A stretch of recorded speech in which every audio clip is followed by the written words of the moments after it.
Good morning. Man, we've had us a good Christmas season here at the church, haven't we?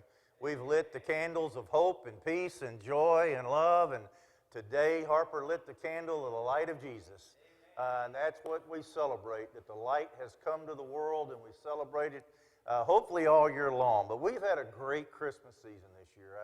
I believe we've had some of the greatest worship services we've ever had. During this season, we've been able to feed over 100 families Thanksgiving meals. We got to give over 60 children Christmas this year. I believe we fed, 150 to 200 folks, and Jesus feeds us families, yeah. We're just getting going with Jesus Clothes Us.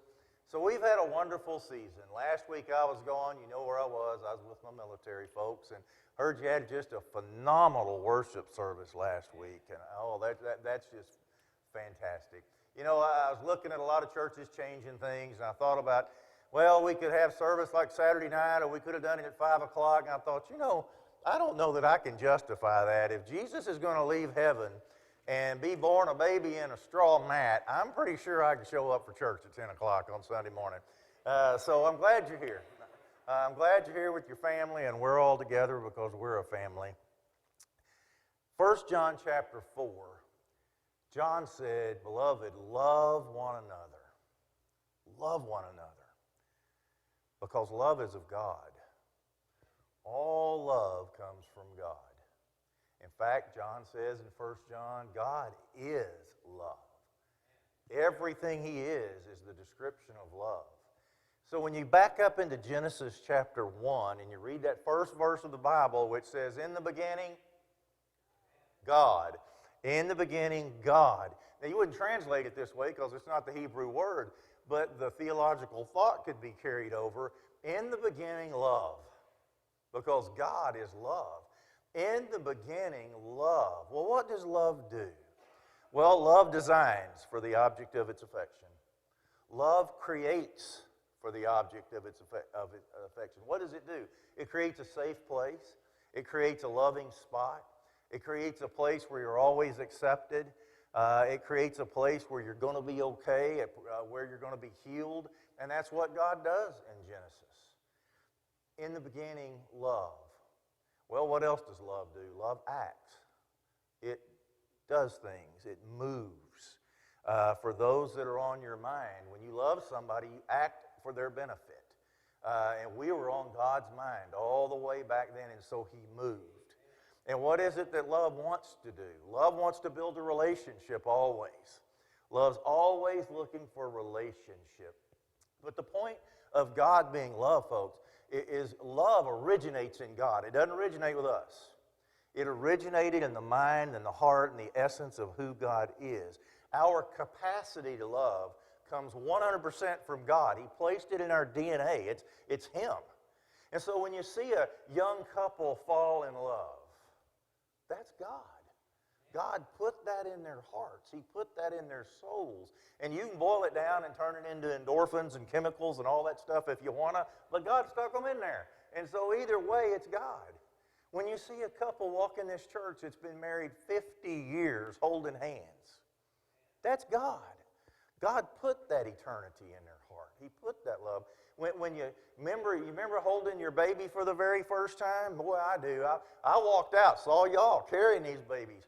And that just devotion that God poured in, that's God. When you see your grown kids come home and now they're 50 and 60 and they're in ugly shirts and stuff, that's God allowing you to feel that when you go to Costco and you drive under the bridge and there's somebody standing there and you have compassion. That's not an accident. That's God. When we as a church love one another unconditionally and we make that commitment that nothing will divide us, and we will not divorce each other for any reason whatsoever. You didn't come up with that. That's God. When we do those things, we reflect God to the world, and that's what he wanted us to do. The psalmist said, the heavens declare the handiwork of God, right? The heavens tell us who God is. Well, let me tell you something else tells folks who God is. That's when we love. When we love, we declare who our God is. And I got news for atheists. If an atheist loves their spouse or loves their kid, God did that. Even their life of loving is a testimony to God, because they can't do it if God didn't put it in there. But unfortunately, the relationship that God built in Genesis with Adam and Eve was lost because of choice, right? We know the story. That's a sermon for another day. But after that time, God was seeking all along, seeking relationship, seeking His people, seeking to restore relationship. And He talked to them in so many ways, like Hebrews 1 talks about. But he just think of the ways God spoke. He spoke through floods, and He spoke through rainbows, and He spoke through splitting oceans in half, and He spoke through folks like Aaron and Moses and Miriam, who were leading Israel at the time. He spoke through judges, and He spoke through prophets, and He spoke through kings, and He spoke through foreign kings, and He spoke through donkeys. He spoke in all sorts of ways. But we couldn't hear Him. We just couldn't get it. And so 1 John says, because we couldn't hear Him, it doesn't say because we couldn't hear Him, but that's the idea. God sent His Son to be the atoning sacrifice for our sin. Love became flesh and became our atoning sacrifice. But on Christmas, folks, who would have imagined that God would come here? Who would have imagined that He'd come visit us and hang out with us for a little while? But even bigger than that, who could have even dreamed that God would show up as a baby in a manger, born of a teenage girl and a boy that doesn't know exactly what to do, and here you are. Who would have imagined the Christmas story would begin with God coming as a baby, but a baby that was born crucified? It's been now 23 years ago. 23 years ago, when Eddie Pitchford asked me to speak at a Christmas party for the church that we had back in the foyer. You were 59 years old. See, I know how old you are. I was 40. And Eddie asked me to preach, and I told a story that was one of John's favorite stories. Darlene, you don't remember this, but you came up to me before I spoke and you said, "Are you nervous?" You didn't know what I do for a living at the time, and you were worried about me. You came up loving on me, worried about me. But I'm going to close my words with this story. There was a family that, a man and a woman that loved each other very, very much, and they had children that were now almost teenagers. And it was the tradition of the family that every Christmas the man would go to church with his wife. He never went otherwise. He just stayed at home all of the time. But on Christmas, it was guaranteed he was going to get up and he was going to go to church with his wife and his kids. And she was always so full of hope that this would be the Christmas. He would hear the words, he would hear the right sermon, and something would tweak his heart, and he'd give his life to the Lord. And she loved Christmas Day because of that, more than the tree, more than the presents, more than anything else. It was her day of hope that her husband would hear a message.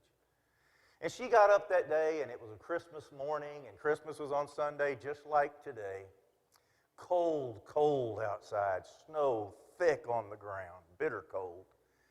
And she got dressed, singing Christmas carols, and the kids were all ready to go. And she walked in the living room and noticed that her husband was still sitting there. And she wondered, and she said, "Honey, it's Christmas Day." And he said, "Yeah, I know." "Well, you go with me every Christmas. Are you going to get ready?" And he said, "Honey, look, I love you. You know that. I love you very much. But this deal about Christmas, I go every year and I hear this stuff and I look at lights and I see all the stuff, but that story about God becoming a baby, I just don't buy it. It's never made any sense to me. And I'm going to tell you the truth, I feel like the world's biggest hypocrite going to church for that story. And I'm just not going to go." And it split her heart in half. But she got her children and she put them in the car, and they all went off through the snow to the church building. And he sat there, and he was just sitting in front of a blazing fire, and he heard a great big crash at the picture window right on the edge of his living room. And so he went over to see what had happened, and he saw that a flock of doves, not recognizing the glass, had flown face first into the window, and it had killed most of them. But there were 4 that were alive. Well, he was a compassionate kind of guy. He's a good man, and he really felt for these doves, and he wanted to save them. So he got his boots on, and he went outside, and he was trying to catch these doves, and they didn't know what he was doing. They didn't know he was trying to save them. They're scared of us. And so they're running from him, getting up. They're flopping around in the snow. It's deep, and they're burying up in it. It's getting all over them, and 2 of the doves died. And that really bothered him. So he went over and he raised the garage door, and he thought, maybe they'll see the light, and maybe they'll sense that it's warm in there, and if I get out of the way a little bit, maybe they'll get the message that there's somewhere safe to go. And he went and he stood by the window and he watched, and 1 more died. And so he thought, the only chance I've got is to go catch that last one, and I'll just pour myself into it. And he went outside and he gave it everything he had, and he finally managed to catch that last dove. And as he held it in his hand, it died. And he raised his head up to the sky. And he said, if I could have just been a dove for a little bit. And he paused. And he went and he got in his truck and he drove to church, where for the very first time he met Jesus.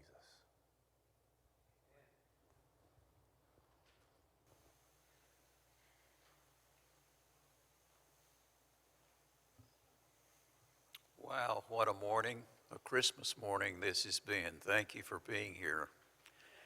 Eric asked me to speak for just a minute about my first Christmas at Cloudcroft. It was in 1963. That's a long time ago. I learned 3 great lessons at Cloudcroft. No matter how much you plan, God is always in control. Amen. Number 2, learn to laugh at yourself. And number 3, learn how to get up when you fall down. It was December 21st, 1963, when Ann and I got married in Childress, Texas. That very day, it snowed a foot. Now, it snows a lot in Childress, but not near that much. So a foot of snow. We had planned to spend that first night in our little apartment in rural Texas, where I was a school principal. And did we ever have our plans changed? As soon as we left the wedding, started on the road, total blizzard, took us 4 hours to drive 28 miles to Quanah. Now remember, we were going to spend the first night at our home in Rule. They blocked all the roads in Quanah. And by God's grace, we got the very last room in the Quanah Hotel. Anybody heard of the Quanah Hotel? 100 years old. Cost was $4 then a night. It wasn't very nice, but we got the last room and we were so glad to get it. I did not know it then, but I later learned that my mother spent her first night in her honeymoon there, and my grandmother spent her first night there. It was so cold in that room that we set glasses of water beside the bed, and they froze solid. It's a little 4-burner stove, but only 3 burners were working. You know, you've had stoves like that, haven't you? And anyway, we got up early the next morning and went to church at the Church of Christ, the Quanah Church of Christ there, and I'd preached there several times, so most of the people knew me, but they didn't know Ann. And guess what she did first when we went in the door? You remember every church used to have a register that you signed at? You think she put Mrs. Ray Fullenweider? She signed it Ann Hampton. And she was telling everybody we spent the night in the Quanah Hotel. We didn't get off to a very good start that morning. Well, as soon as we got away from church and they had cleared some of the roads, we headed for Rule, and then from Rule on to Cloudcroft. When we got to Cloudcroft, we stayed in the spruce cabins. Eric tells me they're still there to this day. And they weren't very nice back then, and they weren't very new. But anyway, we were so glad to get there. The first thing I did, it was so cold, was to try to build a fire in the fireplace. I didn't know how to do that. I'd never lived in a house that had a fireplace like that. So I finally got the fire going. I made one small mistake. I didn't open the damper. And smoke went everywhere in that room. Ann started having an asthma attack. She started yelling, "Are you trying to kill me?" And that was when we finally learned to laugh at ourselves as we survived the smoke and the fire that was there. And then the next day we go to the ski slopes, and Ann she's just a natural. She skied everywhere, just immediately, and she'd never skied before either. You know what I learned? I learned how to get up when you fall without hurting yourself. And that's all I did. I didn't even get to the baby slopes. I just stayed right at the foot by the lodge there. And all I did for about 6 hours that day was fall. And it took so much effort to stand up. So that's my memories of Cloudcroft and those 3 great lessons. Rick, would you come and lead a prayer for us?